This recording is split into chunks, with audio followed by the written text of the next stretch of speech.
कधी स्वतःलाच विचारलं आहे का, मी जे करतोय ते खरंच बरोबर आहे का? पण लगेच मन म्हणतं सगळेच तर असं करतात. गरुड पुराण सांगतं ही विचारधारा एक मोठं पाप आहे. गरुड पुराणात एक गंभीर गोष्ट सांगितली आहे. जो माणूस आपल्या चुकीला सत्याचं नाव देतो आणि स्वतःलाच फसवतो तो सर्वात आधी आपला आत्मा मारतो. आजच्या काळात हे पाप खूप वाढलेलं आहे. लोक काय करतात, चुकीचं काम करून म्हणतात माझी मजबुरी होती, फसवणूक करून म्हणतात या जगात प्रामाणिक माणूस जगत नाही, देवासमोर उभं राहून हात जोडतात पण मनात पश्चाताप अजिबात नसतो. गरुड पुराण म्हणतं देव अर्पण पाहत नाही, देव मनाची प्रामाणिकता पाहतो. आज अनेक लोक बाहेरून साधू दिसतात, आतून मात्र स्वार्थी असतात. तोंडात राम नाम घेतात पण मनात मात्र कपट असते. हेच आहे पाप.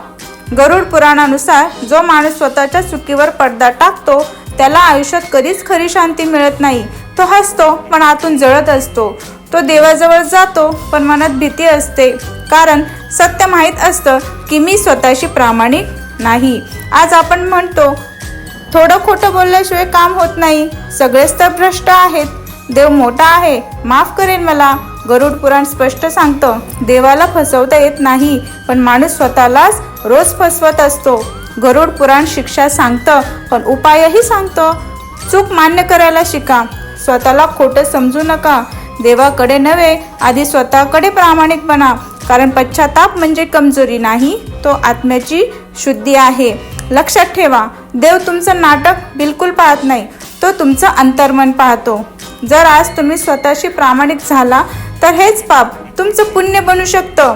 देव नव्हे तू स्वतःलाच फसवतो आणि हाच सर्वात मोठा अधर्म आहे. तर कसा वाटला हा व्हिडिओ तुम्हाला, नक्की मला कमेंटमध्ये सांगा. रामकृष्ण हरी.